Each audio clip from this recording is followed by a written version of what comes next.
सातारा लोकसभेसाठी RPI गवई गटाचे सातारा जिल्हाध्यक्ष संजय गाडे यांनी आज आपला उमेदवारी अर्ज दाखल केला।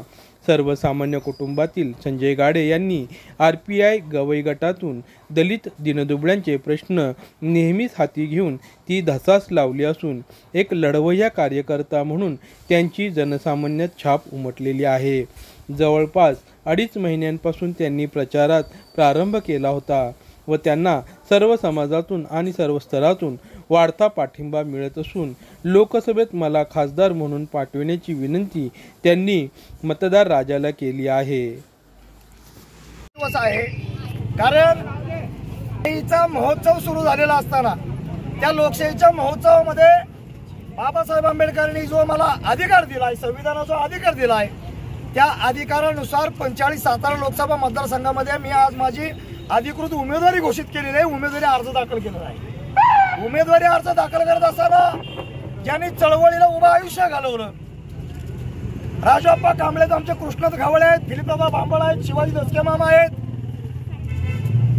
गरुड आहेत, युवक अध्यक्ष विशाल भाऊ कांबळे, युवक अध्यक्ष आदित्य भाऊ गायकवाड, आमच्या जिल्ह्याचे जिल्हा महासचिव सुभाषजी मोरे आणि आमच्या अख्ख्या जिल्हा कमिटीवरती अधिराज्य करणारे आमचे सगळ्यांचे बॉस सन्माननीय चंद्रकांत दादा कांबळे यांच्या मार्गदर्शनाखाली आणि डॉक्टर राजेंद्र गवई साहेबांच्या राष्ट्रीय नेतृत्वाखाली आज उमेदवारी अधिकृतपणे घोषित केलेली आहे। मला माहिती आहे हे शक्ती प्रदर्शन नव्हे, 400-500 लोक जमा करणे म्हणजे शक्ती प्रदर्शन नव्हे, हे शक्ती प्रदर्शन नसून हे विचार मंथन आहे।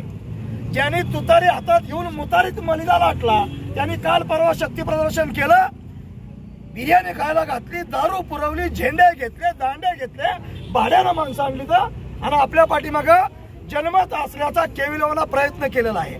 त्या पद्धतीचा हा प्रयत्न नव्हे। मी आवर्जून सांगतो या लोकांना मला अर्धा कप चहा सुद्धा पाजलेला फुरसत भेटलेली नाही, नव्हे मी अर्धा कप चहा सुद्धा पाजलेला नाही। बाबासाहेबांचे विचार जोपासणारा कार्यकर्ता रणांगणामध्ये उभा राहतोय, लढायला खाली उतरतोय, म्हणून हा उत्स्फूर्तपणे बहुजन वर्गातला आलेला माणूस फक्त बहुजनच नव्हे तर गरीब गरजू मराठा सुद्धा याच्यामध्ये सहभागी झाला आणि माझ्या उमेदवारीला एक प्रकारे सहमती दिलेली आहे। मला माहिती आहे ही लढाई धनशक्ती विरुद्ध जनशक्तीची आहे। मला माहिती आहे ही लढाई भ्रष्टाचाराविरुद्ध माझ्यासारख्या खिसे फाटलेल्या कार्यकर्त्याची आहे। मला हे माहिती आहे ही लढाई राजेशाही हुकुमशाही विरुद्ध सर्वसामान्य शुद्ध नागरिकाची आहे। पण होय, मला खात्री आहे तेच चेहरे बघून लोकांना वीट आलेला आहे, कंटाळा आलेला आहे। लोकांनी तर ठरवलंय ही निवडणूक लोकांनी हातामध्ये घेतलेली आहे आणि लोकांनी शाश्वत केलेलं आहे। 2.5 महिन्यापासून माझा प्रचार आणि प्रसार चालू आहे। सर्वसामान्य मतदार मला सांगतोय कुठल्याही किमतीवरती माघार घेऊ नका साहेब, तुम्हाला खासदार करण्याची जबाबदारी आमची आहे। कारण मतदार राजा जे काही करू शकतो तो कुठला करोडपती करू शकत नाही याची शाश्वत आणि खात्री मला आहे। त्यामुळं या निवडणुकीमध्ये जे रणांगणात उतरलेले आहेत, कदाचित उद्या परवा शिवरायांचे वंशज सुद्धा अर्ज भरणार आहेत। शिवरायांचे वंशज म्हणजे आम्हाला दैवता समान आहेत। आमच्या आराध्य दैवताचे 13वा वंशज हे आम्हाला देवा समानच आहे, राजगादीचा मान सन्मानच आहे।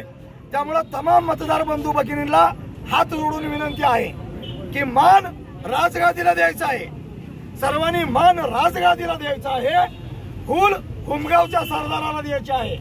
जो सरदार हातात तुतारी घेऊन मुतारीमध्ये सुद्धा मलिदा लाटायला मागा पुढे कमी पडलेला नाही, त्या सरदाराला हुल द्यायचे आहे। म्हणजेच मान राजगादीला, हुल सरदाराला आणि मतदान सर्वसामान्य माझ्यासारख्या उमेदवाराला द्यावं एवढी माफक अपेक्षा व्यक्त करतो आणि तुमची सगळ्यांची रजा घेतो।